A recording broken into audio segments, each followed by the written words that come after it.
I found that people spend way too much time doing accounting. People spend way too much time pulling together their reports, preparing for an audit. Preparing for an audit is always a nightmare. It takes 3 months, everything's wrong, we have to change it 5 times. I just found that people are way overly stressed and overworked when it comes to accounting. And really, your accounting systems and softwares are so sophisticated today that there's no need for that. There's no need for you to put so much effort and worry and stress to produce a report when you really have the ability to get almost everything you need directly from your accounting system. So again, our objectives today is 1, to learn how to get the most out of your accounting system. 2, to easily produce all your financial reports from your software, and to learn how to set up your accounting system from scratch. So before I start, by raise of hands, how many of you use QuickBooks? 1? No one else? No one else uses QuickBooks. Wow. Okay. That's actually a little surprising. Okay. Okay, so the first thing that you need to do with regards to setting up your system is you need to define your reporting objectives. Everybody has different reporting objectives. That's why there's not one clear-cut system for every nonprofit, for every organization. Everybody has different things that they need out of their organizations. So how do I know what my objectives are? How do I know what I'm looking for from my accounting software? So what we first want to do is compile all of your financial reports. What I want you to do is take one of your pieces of paper that are in front of you, one of the blank ones, and make your own list.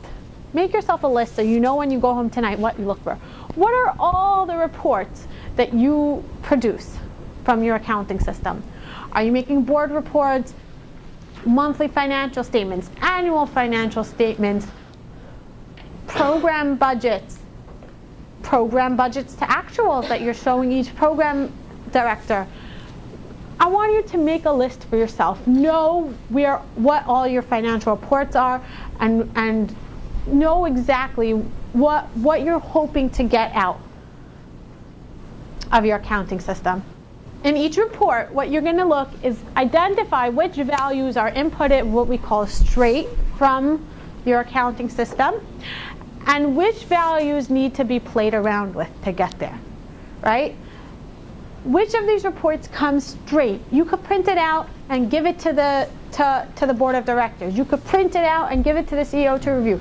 Print it out straight, don't need work. And which values need work, need you to play around with, need you to piece things together, add, subtract, take away. Those, you want to go through your reports, pile them up on your desk, and highlight those numbers. Circle those numbers. Any number that you had to transfer to Excel and play around with, transfer to somewhere else. Add 2 numbers together, subtract them. Anything that you needed to play around with to get those values, I want you to circle them, highlight them when you go through these reports. Highlight them so you see them. Obviously, you want to get it to a point where you have almost nothing highlighted. Almost everything should be coming straight from your system. That is the goal. Your accounting systems are very sophisticated. I don't know, do any of you, what systems are you using other than QuickBooks? We said only one person's using QuickBooks? Peachtree? Peachtree, okay, anybody else? Fund Easy. No one using MIP here, right? No? What? Lawson? Okay. So these are all sophisticated systems. If you learn how to utilize them correctly, you shouldn't be needing to put in a lot of work. Okay. So the next question we want to ask ourselves is, why are these values not coming straight from my accounting system? Why do I need to later put in the work, transfer it to Excel, play around with things? Why can't I get it to print straight from my system? These are just a number of reasons that I came up with. The value is only for a single program. We report it in aggregate for all the programs. We don't break this out by program. We don't break out our programs the same way as this report wants it. The money is restricted. The report only wants to know the restricted money. I report everything together. I don't report the restricted money separate. We don't allocate amounts in the system. Yes, we have these programs in the system, but we don't allocate all our expenses in the system. We just put it in as one aggregate amount. We don't have a separate expense line item for this. Again, this is something we talked about earlier in this morning. We don't break it down. We have travels and meals together. So when somebody asks me what my travel expenses are, well, I don't know, we put them together with meals. I have to go through now and break it all up, you know? We lump office expenses together, everything. And so when we want to find out how much postage is costing me, I have to go through the whole list and break down what postage is. So that's, you know, expense line items. I don't know where to find it. I don't know where this number comes from. I have no clue. Never heard of it before. I don't know where to find it. This is my favorite. We keep track of this information in a separate Excel spreadsheet. It never goes through my accounting system. This is separate. This is something different. It's separate. We don't track our dues in our accounting system. We don't invoice from our, you know, we only put it into our accounting system once we get the money, but we don't, you know, before it's invoiced, we don't put it into our accounting system. Again, our development department keeps track of membership. They know who our members are. I only input it when I get the money. I don't know what grants we got in this year. Our development department knows what grants we get here. I just put it in when I see a check come in. I don't know what we're supposed to invoice them, right? Do these answers all sound familiar, these questions? Yeah? Heard them over and over again? Okay, so we're going to try to avoid all that. We're going to learn today how to set up your system so you don't have these problems. Okay, the first thing we want to talk about is defining the basics of your accounting system. So when you define your accounting system from the beginning, what you first need to do is read your accounting manual. How many of you have an accounting manual? 1, 2, 3. 3 people. Okay, those of you who don't need to get one, call your accountant, the nonprofit help desk, we can help you put one together. Your auditor should be able to. You should have an accounting manual. It's required. You have to say what your accounting procedures are, what policies you're following. Okay? Once you have your accounting manual, you need to actually follow it. You need to pay attention, read it. How many of you who have an accounting manual ever read it? No one. A little bit? A little bit. Okay, you want to make sure that your accounting system is set up to reflect your accounting manual. You want to pay special attention to things like revenue recognition. How do we say we're recognizing revenue? Nonprofits are required to recognize revenue contributions when they're pledged. Do we have a system in our accounting system set up so that pledges go in? Pledges even before they're paid. How many of you track pledges when they're just a pledge, just a promise? Nonprofits are required to report that as a contribution. You know, how do we track revenue from different programs? These are all things that would be in your accounting manual. Fixed asset capitalization policies. Most of us have a policy that over a certain dollar amount we capitalize an expense. Typically that amount ranges from $500 to $1,000 in most organizations. It could be different in yours. How do I know what that dollar amount is? Maybe my manual says I'm capitalizing everything over $500, but I'm actually capitalizing everything over $1,000 because the last place I worked at I capitalized everything over $1,000, right? That happens all the time. I see this all the time. Nobody knows what the capitalization policy is. Read your manual. Depreciation policies. How do we depreciate? Do we do it, you know, equally over the life of the asset? Do we have double declining balance depreciation? Do we depreciate different assets differently? Again, these are all things that you will find in your accounting manual. Investment and cash management policies. Many of us have in our accounting manual policies something saying that we won't keep more than $100,000 in liquid cash. If we do, it will be transferred to some sort of investment or money market account. We won't keep more than 2% of our thing in cash. It's important to be on top of these policies. If it's in your accounting manual, then you have to be following it. expense allocation policies. Again, a lot of your accounting manuals will actually say what we discussed this morning, how you're allocating each expense. So it's important to read your manual, be familiar with it, especially these tricky areas, and make sure that your accounting system is reflecting that. Okay. Read your personnel manual. Again, I think the personnel manual is something that people see more and read more than their accounting manual. Most people know their vacation and benefit policies by heart, right? But pay attention to that, sick and personnel days. If people are only allowed to carry forward 10 days, make sure they're only carrying forward 10 days. Make sure that that field won't let them carry forward more than 10 days. Make sure that these policies are being reflected in your accounting system. Again, if you're at higher level management, make sure that your accounting department is aware of these policies, is aware of changes in these policies. If there are exceptions to the policy, make sure that accounting department knows. If you made an exception for somebody for a certain circumstance, make sure that the accounting department knows. Defining your programs. Again, this is something we spent some time on earlier today, but this is the key, one of the biggest keys to getting your accounting system done right. And that is defining your programs. Again, we want to take out that IRS copy.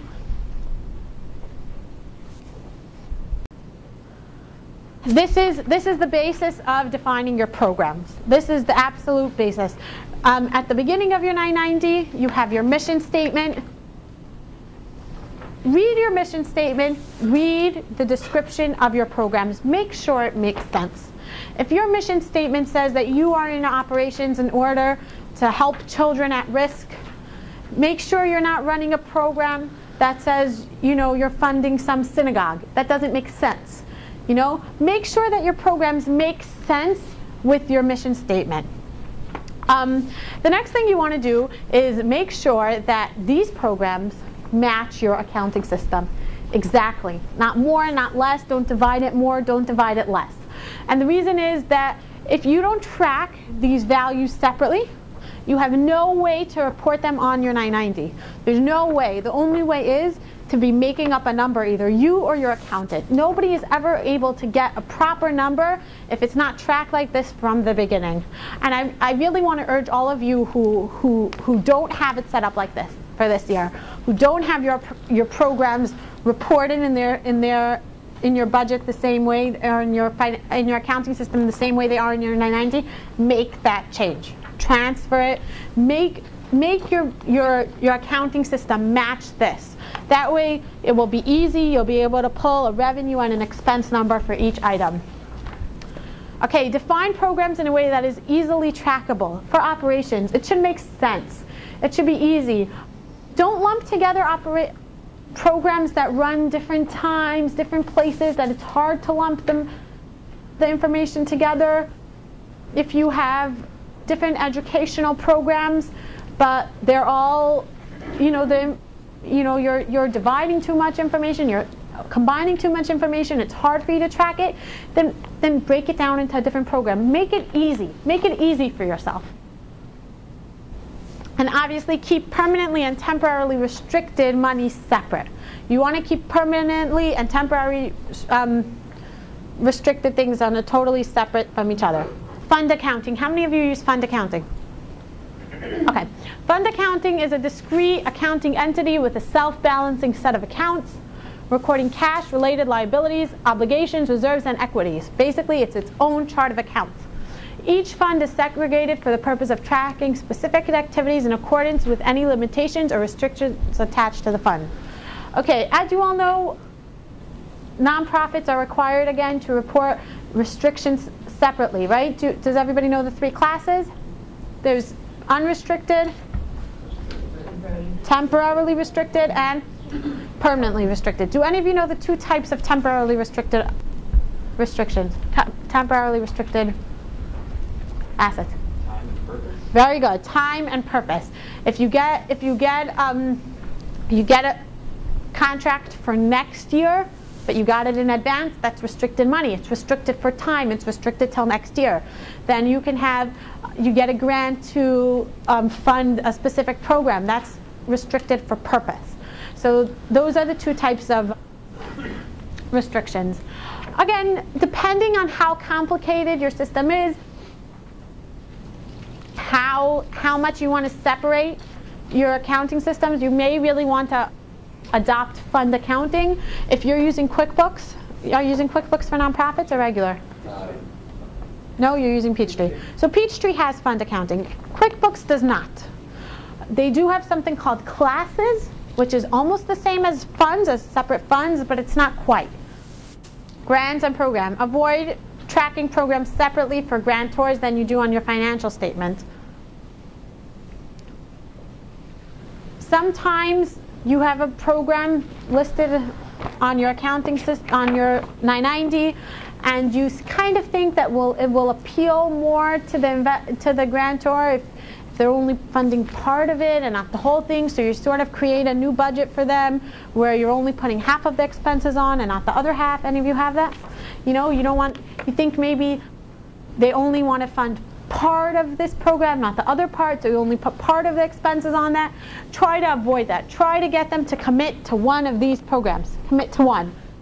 That way you don't have to break down your reports later on when you're reporting to your funders. Remember again that this begins at the very beginning of the grant process, which is the proposal. When you send in a proposal for a budget, you have to follow through with that proposal all the way through. So however you're reporting your expenses on your proposal, that's how they're going to expect your reports to look like later on. Okay, a chart of accounts. There are different types of chart of accounts.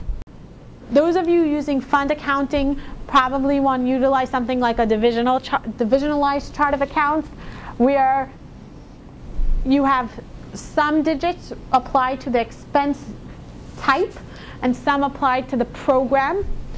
Very often it's the opposite. The Y's would be, let's say, the program. Each program is given a number. So very often you'll have the Y's at the beginning, which means that's the program it applies to. So, so for example, if we have program 1 and our salaries, I would say, start with 5,000 usually. So 0, 1, 5,000 would be our salaries for program 1. 0, 2, 5,000 would be our salaries for program 2. Do any of you use a chart of accounts like this? Yeah? Okay, it's very helpful for keeping track of both the type of accounts and the program and the type of accounts. Okay, the unified chart of accounts for nonprofits. Any of you heard of that? Yeah? You did? Excellent. Okay. It's relatively new. And what it is, it's an initiative to sort of get nonprofits to have uniform accounts from place to place to place. It would make reporting reporting much, much easier, because assuming everybody adopted this uniform chart of accounts, when you sent a report into DYCD, instead of telling you to report travel and meals, they would tell you easily report account 9600. It would just make life easier if everybody adopted it. Obviously, it's going to take a long time. The purpose of this uniform chart of accounts is it also makes preparing your 990 very easy. So if you're able to adopt this, it's great. It looks something like this, is the sample. It has the account name, and then it has a description of why we're using this account. Where is it going? Where on the 990? Again, if you're able to, it's great. If not, it's also fine. You might get some ideas for account descriptions from this. You can use that too. I gave you the web address where you can download it. If any of you want an electronic version, that's the website where you can download it. And then again, there's the option of having separate fund charts, which means a totally separate chart of accounts for each fund. Generally, we don't recommend that. Generally, even if you have different funds, we recommend that you follow something like this, which is a similar format. You're basically using the same format for each chart of accounts. Numbering your chart of accounts. Again, any of you who came from for-profits know that nonprofits have a little bit of a different chart of accounts. We start with income. We give more room for income and expenses. Basically, just because we have so many more reporting requirements to break down our income more, that's why we just give more numbers to revenues. This is where the work comes in. You want your account numbers to be defined clearly. The first thing you want to do is clean up all the accounts that have accumulated over the years that you don't use. So for example, do you ever have something that looks like this? You have telephone expense, and then you have telephone expense, right? You have something that looks like that, and then you have something that telephone expense. The same thing basically written 3 different ways, because every time somebody typed it in and didn't find that account on their chart of accounts, they just decided to create a different name for it. So now we have 5 accounts that are all telephone expense. You ever have that? So you want to narrow it down to 1. Get just 1, knock all the other ones out. That's the first part, cleaning up. Go through last year's. Any account that had a 0 balance for the last 2-3 years, you clearly are not using it. Get rid of it. Clean up all these accounts that you're not using. Define your accounts easily so that they're easily found. Don't write expense sometimes in abbreviation, sometimes in long form. Write it uniformly throughout the whole thing so that you can easily find an account that you're looking for. Use separate accounts for each type of revenue. Example, foundation grant, corporate grants, etc.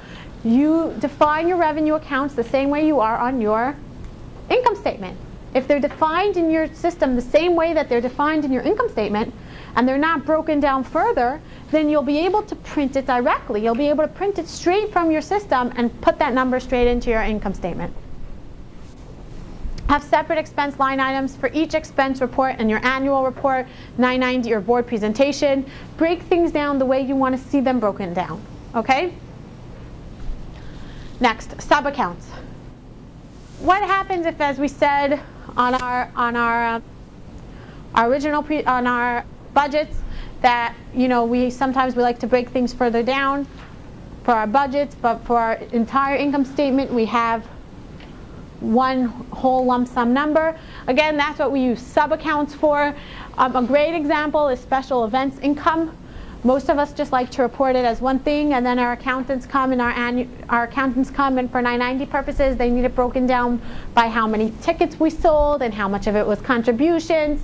Any of you who do that audit familiar with that? Your accountant needs the special event income broken down further, but we only want to see it in a lump sum. Use sub-accounts for that. That's what sub-accounts are for. You can expand them when you want. You can subtract them when you want. That's what they're there for. But the one thing you have to keep in mind is never post directly to the parent account. That messes up your numbers. When you're using sub-accounts, you only want to post to your sub-accounts. Your parent's account should be a shell. It should just be a compilation of everything that's inside. But you don't ever want to post something directly to the parent account. Does that make sense? Yeah? Any other questions? Okay, net assets. Again, this is something that we spoke about before. The 3 classes of net assets: unrestricted, temporarily restricted, and and permanently restricted. If you want to break down your restrictions, it's highly recommended. It's much easier for your financial statements. As many of you might know, on your financial statements, in the front of your financial statements, you're listing it exactly like this: unrestricted, temporarily restricted, and permanently restricted. But in your notes to the financial statements, you're going to have it broken down. What exactly are your restricted assets? What exactly are your permanently restricted assets, your temporarily restricted assets? So it is very helpful to use parent and sub-accounts within the restrictions. But make sure that you have them separately broken down. Accounts such as opening balance equity and retained earnings, they're accounts that usually come automatically with your accounting software, especially QuickBooks. They are not accounts that should be used for nonprofits. They don't make sense with nonprofit accounting, and they shouldn't be used. If they were used, that opening balance equity is usually used just when you start an organization. I don't like it. I don't like when people use this account, but if you did use it and it's there, leave it. Don't ever post anything to opening balance equity. Opening balance equity only means the balance of the equity that was there before you started your accounting system. So this should never, ever, ever come up in any journal entry. Retained earnings. Again, the reason we don't like retained earnings is because businesses post retained earnings, which is their surplus of income for the entire year. Nonprofits, we don't report retained earnings because all our income has to be divided into one of these three categories. We don't have retained earnings. We have three separate categories. For-profits have categories such as retained earnings and owner's equity. The same way we don't have owner's equity, we have totally different equity accounts in nonprofits. We don't use accounts like retained earnings. We don't use accounts like owner's equity. We just use these three classes of net assets, okay? Again, if you have been using these in the past, try to switch over. Try to get rid of them. They're not proper to be used for nonprofits. Again, if you're not breaking down restricted net assets separately in the system, it's important that you keep track of it somewhere, because what the restrictions are in case you need to go back to the donor, but also because you're reporting it on an annual basis. Part of your financial statements report exactly what your restrictions are, how long they're restricted for what purpose. So make sure you have a folder or keep track of this somewhere, even though in your accounting system you're not required to. You actually used to be required to. I don't know how many of you know this. It used to be that nonprofits were required to use fund accounting, which means every restricted asset had to have a totally different chart of accounts. And it used to be that you were forced to use fund accounting, you were forced to keep every restriction separate, and then people basically came back and said, this is insane. I have 700 funds in my accounting system. So that's when they came back and they said, okay, you don't have to keep each fund separately, you don't have to keep each restricted item separately, but you have to keep the three main classes separately, the temporarily restricted and the permanently restricted. That's actually just a little history behind it. Okay, general guidelines. Keep track of everything in your accounting system. Use your accounting system to track everything. That's what, the more data you put into it, the more you're going to be able to take out of it. If the data isn't put into your accounting system, it's not going to show up on your reports. That's when you're going to be going through papers, going through files, trying to get things together for your reports. Utilize your system to manage memberships and clients. Invoice from your system. Don't create invoices in Excel or Adobe or something else. Invoice from your accounting system. It will automatically report the revenue when you invoice. Fixed asset and depreciation. Again, almost all of your softwares can handle even the most complicated fixed asset depreciation schedules. They can all handle it. Do it in your accounting system. It will save you from having to adjust it year after year, every 6 months, figure out what depreciation is. Put it into your system once. Every time you buy a new major asset that you plan on depreciating, put it into your system and it will avoid, how many of you do depreciation schedules every year? None of you? Yeah? Pain in the neck, right? So you put it into your system and you won't have to constantly be doing these schedule. Again, invoices and proposals, build them into your system. Accounts receivable. Most of you do keep track of this I'm assuming in your system, right? But what's important is to follow up on it in your system. Print the reports all the time, follow up. If accounts are old receivables, write them off. If you're not going to get your money, write them off. Keep it clean in your system, keep it updated. Every once in a while, print out an accounts receivable report, send it out to people who are following up on it. If it's a development person, a program, send up, follow up. If accounts are old, write them off. Identify a specified date to close the books each year. Generally, it's 1 month or 2 months after the end of each year, but make a date and force yourself, force whoever's in accounting to close the books at the end of each year and to close it so it's finished. Avoid going back and changing last year's again and again. After a certain date, if a change comes up, put it in this year as a prior year adjustment. Don't keep going back and changing the books. Set a cutoff date and stick to it. Your accountant will be very happy. Okay, and then the last thing I'm pretty sure that we want to discuss is communication. In order for the books to be accurate, it's imperative that there's proper communication between the accounting department and all other departments.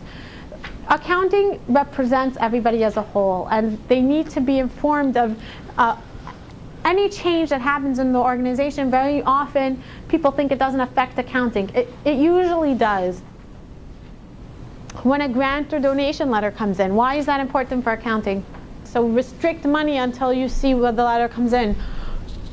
Also, we report it as income when a letter comes in. The minute that the development department or the fundraising department, the minute they know of a grant or of a donation or a contribution, you're required by the IRS to report it as income, even if the money didn't come in yet, even if it might not come in.